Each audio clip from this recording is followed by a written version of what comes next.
నీ చెన్నై ట్రాన్స్ఫర్ నా వల్ల ఆగిందనుకుంటున్నావా? శరణ్య నా చేత హెడ్ ఆఫీస్ కలా మెయిల్ పెట్టించింది.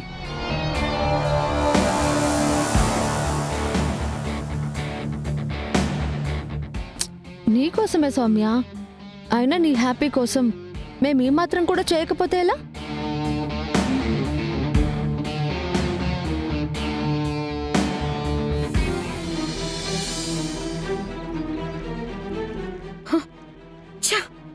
అసలేం జరుగుతుంది? నా ట్రాన్స్ఫర్ ని శరణ్య ఆపడం ఏంటి? ఏంటి సౌమ్య, నీ ట్రాన్స్ఫర్ని నేనాపడం ఏంటి? అందులోనూ నా మొగుడుతోనే ఈ పని చేయించడం ఏంటని షాక్ అవుతున్నావా? యాక్చువల్గా అయితే చెన్నైకి ట్రాన్స్ఫర్ చేసింది నిన్ను మాత్రమే కాదు, మా ఆయన్ని కూడా. ఆయనతో పాటు నిన్ను కూడా ప్రమోషన్ ఇచ్చి ట్రాన్స్ఫర్ చేశారు.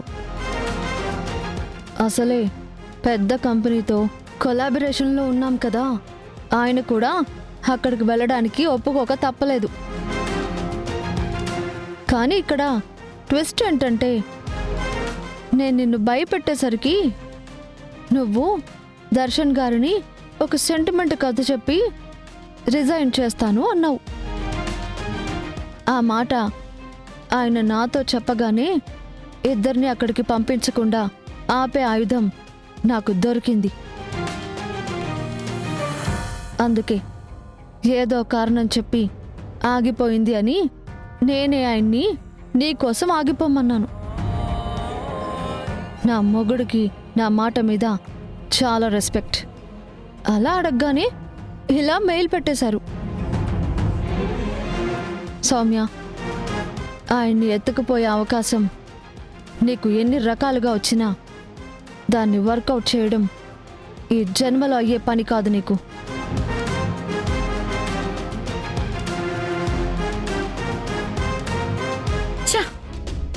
మంచి ఛాన్స్. హ్యాపీగా దర్శన్తో కలిసి చెన్నైలో ఏకంగా కాపురమే పెట్టేసే అవకాశం వస్తే నా చేతో నేనే పాడు చేసుకున్నాను. ఛా!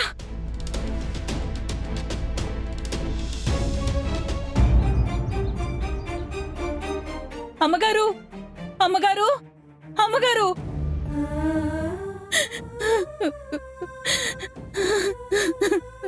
ఏమ్మా, ఏం జరిగింది? ఎందుకలా ఏడుస్తున్నావు?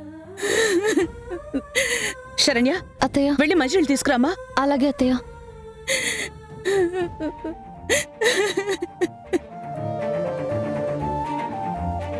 ముందు మంచినీళ్ళు తాగు, తీసుకో.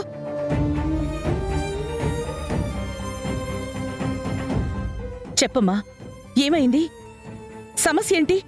అమ్మా, చచ్చిపోదామని నిర్ణయించుకున్నానమ్మా.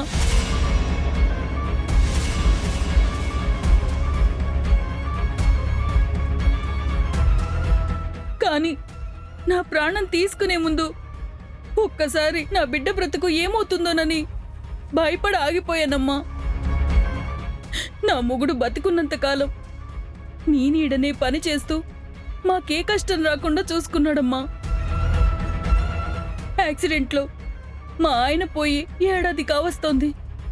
ఇప్పటికీ మీరే మమ్మల్ని నెల నెల డబ్బులు పంపించి ఆదుకుంటున్నారు. కానీ మా బతుకుల్లో మాత్రం ఏదో ఒక రూపంలో కొత్త చీకట్లు అలుముకుంటూనే ఉన్నాయి. ఏంటి సావిత్రి, ఎవరైనా ఏదైనా ఇబ్బంది పెడుతున్నారా?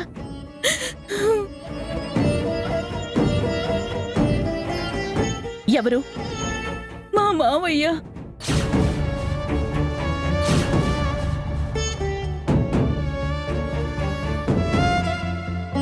మీ మావయ్య?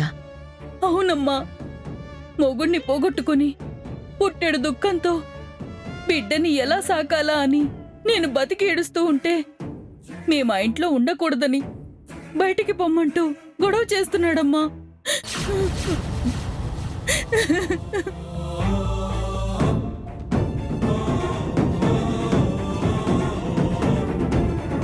తాగొచ్చి ఇంటి తలుపులు కొడుతూ రాత్రి వేళ చావును పరిచయం చేస్తున్నాడమ్మా.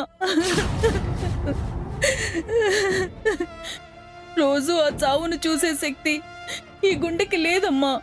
అందుకే ఏం చేయాలో పాలుపోక బతుకీడ్చలేక ఇలా మీ దగ్గరకు వచ్చానమ్మా. మీరే కాపాడాలమ్మా.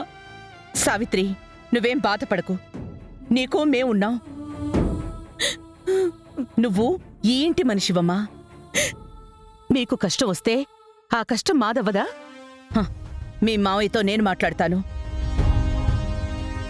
నన్న దర్శన్, వెళ్ళతన్ని తీసుకురా. మాట్లాడాలని చెప్పు. సరేమ్మా.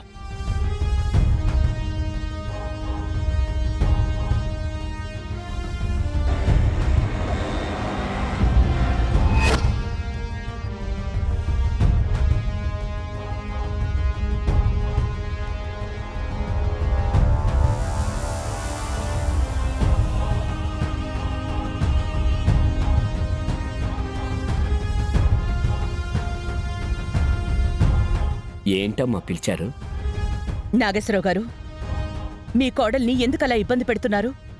ఆమె వల్లే మేము ఇబ్బంది పడుతున్నామమ్మా. ఈ అమ్మాయి వల్ల మీకు కలుగుతున్న ఇబ్బందులేంటి? ఇంట్లోంచి వెళ్ళిపోయేంత తప్పు పాపం ఏం చేసింది తను? భర్తని పోగొట్టుకోవడమా? అలా అంటే మీరు మీ కొడుకుని పోగొట్టుకున్నారు కదా? తన తలరాతలో ఏముందో మీ తలరాతలో కూడా అదే ఉంది. మరెందుకు ఈ పిల్లని మాత్రమే ఏదో నేరం చేసినట్టు చూస్తున్నారు? అమ్మా, నా కొడుకు పోయి సంవత్సరం కావస్తుంది. ఇంట్లో పెళ్లికెదిగిన కూతురు, చదువుకునే మరో కొడుకు ఉన్నాడు. నేను సంపాదించే అరాకొర సంపాదనతో కుటుంబాన్ని కష్టంగా లాక్కొస్తున్నాను. ఇప్పుడున్న ఈ పరిస్థితుల్లో వీళ్ళు నాకు మోయలేని భారం అవుతున్నారమ్మా.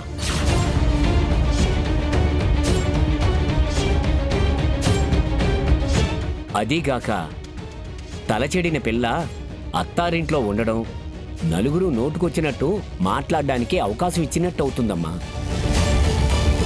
పైగా పొద్దున్న లేస్తూనే బొట్టులేని తన మొహాన్ని చూడటం మాకు అపశకునం అమ్మా.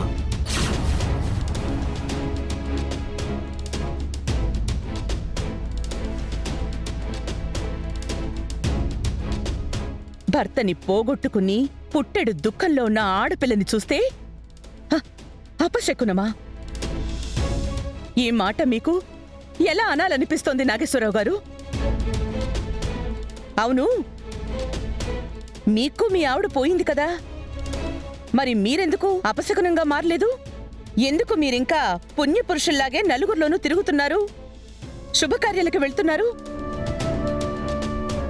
దరిద్రమని చెప్పి మీ కొడుకు కూతురు ఎందుకు బజార్లోకి నెట్టేలేదు మిమ్మల్ని?